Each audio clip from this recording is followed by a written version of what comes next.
Well, good morning, everyone. Just want to give you an update on the incident yesterday. Through the evening of yesterday, the men and women of homicide, as long as our shooting investigators group, along with our outside partners, our federal partners, were able to present a case. We worked with the district attorney's office, and we had charged an individual, Deshaun Say, with multiple counts of aggravated assault against a law enforcement officer, possession with an incident of crime, a reckless endangerment, and carrying in violation of the Uniform Firearm Act. That charges came through this morning, and again, I keep saying this over and over. I honor those men and women out in the field, but also recognize the investigative work that requires to bring a case in of this magnitude. I am also glad to report that our officer came out of OR last night. I was able to talk to the doctor. He suffered a significant wound, but through the amazing work of our doctors and nurses at Penn, he is on a road to recovery. They let me know last night that he was already up talking. Members of the FOP have already been on station with him. He's sending text messages, and even the doctor is sending messages. So unfortunately, this officer is on a significant road to recovery. I know you all saw my anger yesterday. This has been a full circle 2 days for us. As I shared yesterday, it started our day with a breakfast with the families of those officers who have given their lives in line of duty, moving to the Living Flame, then moving to a luncheon to honor them and support them, only be called out of that event to have one of my officers shot. And now here today, we'll be honoring men and women with the Purple Heart, 6 of the officers who were shot in the line of duty, officers for bravery, officers for valor, officers for life-saving. I mean, it has been a full circle moment, and it just reminds us of what this work means. I constantly say this work matters. It absolutely does, and it's on full display over these last 2 days. And I would ask everybody to take a moment to look at who we are, look at the service we give to the city, and how important we are to making sure this is a safe city for the community we serve. And so, again, I'm honored to be here today to give honor to them. And so I'll stop there. I want the president of the FOP, Roosevelt Popular, will come up and say a few words as well. Good morning. Thank you, Commissioner. I want to thank you all for coming out today. It's just amazing, the amazing work that these officers go out and do on a daily basis. You know, we ask you to keep them and their families, their co-workers in your prayers. The Commissioner, his executive staff, the staff and police department, like I said, we don't run away from it. We run to it. And yesterday was an example as what we do on a daily basis. And it's time to credit these men and women out there.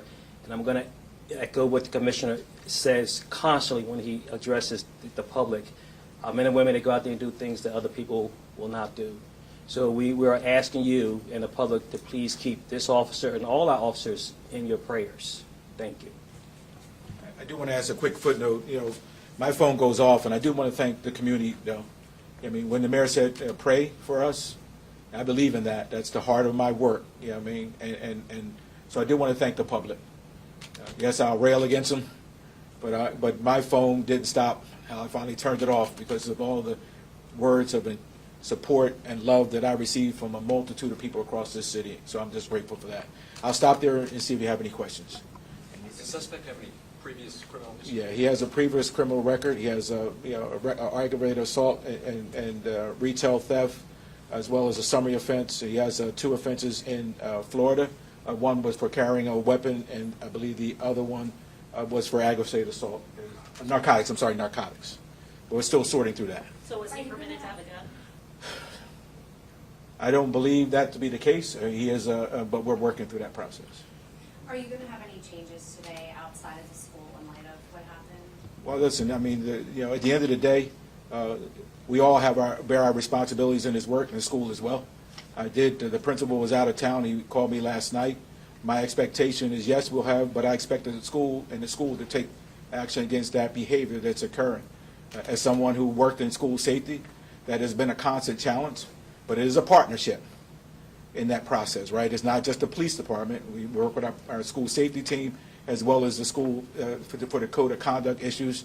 I mean, yes, now, do I say the kids were fighting or would bring them? But when you call adults to come into space, then you're just as responsible as others. And so you don't get to abdicate your responsibility because you're a student or someone who decides you want to call an adult into something that was going on in school. So my expectation that the school meets us at that same space, holding young people accountable. You'll see a number of kids on the video out there fighting. I expect that they're being held accountable.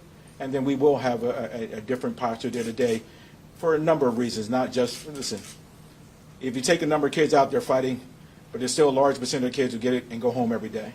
So my job is to protect those young people who are doing the right thing, who are not engaged in fighting and want a safe pathway to and from school as well. So we'll do a combination of that. I expect that Commissioner Cram is here who runs patrol operations. I expect that he has a solid plan to make sure we get through the rest of the week. And also, do you What was expect the, any more what arrests did the from any of adult- those fights? I don't know arrests or fights or disorderly conduct, but we'll make a determination. The investigators are going through all the video. Commissioner Vornor can speak to any additional activity that will happen. Right now, we're focused on the officer and the activity that was occurring around that, and then we'll move into those secondary and third tiers of this as we move through. What was the adult, what was his involvement with this? Was it one of his kids or? I don't know. It may have been a relative at this point. We're sorting through. I mean, people call themselves a cousin, but that doesn't mean they're a cousin. And so, but there was some connection to individuals engaging in a fight and this individual who was called to the scene. So how does it escalate from going in there to pulling a gun and shooting an officer? Listen, we've seen those escalation. Many of my officers, unfortunately, those things happen in seconds. You know, if you're bringing a gun to a fight, you come in with purpose. I mean, and so we shouldn't be surprised. So anybody out there say, "Oh, it was an accident," and you know, you brought a gun to a fight. What was your expectation? Right? So don't be surprised when the gun goes off. I mean, let's make sure we're clear. I can't say what his intent was, but an apology is not what I'm looking for today. We have time for one more question, please.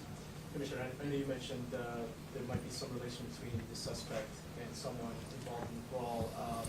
Have you been able to pinpoint the person that supposedly called this individual to come in with this? Yeah, Commissioner Venor and the investigative team are going through all that process. I mean, you know, and we'll figure out what that looks like.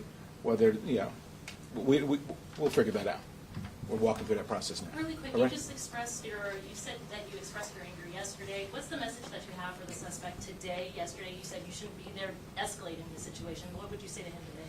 Listen, I mean, what do I say to him? I say to him and any adult out there, you know, as you heard me yesterday, we are the adults. But we look at young people and we talk about adolescent development, their brains are not fully developed. But when we talk about adults, these are individuals who should be de-escalating, who should be working, calling the school and saying there's a problem, coming in to get their child out of the situation, not aggravating the situation. And this has been a constant variable at our schools where parents come up to schools or adults come up to school and want to engage in fights where kids are involved in. And so our message his message, I mean, my hope is that he never comes out of that cell block again. But as it relates to other adults out there, heed this as a warning that you should not be engaged in this activity. You should not be coming up to schools and aggravating. It is your job to de-escalate these situations. It's your job to come up to the school and work with those schools to help them when these fights are occurring. Not putting all of it on policing and putting that on the school. It is parents' duty to do that. And if everybody did their job, then our schools would not have these issues, nor would we have these issues with our young people through the community. And so that's my charge to not just to him, but to all of the adults who have children in your school. Get involved, be engaged, and take proactive actions, not negative actions, and we won't have events like this. What example did we set yesterday? You know, that's just not acceptable. Thank you, everybody. Thank you.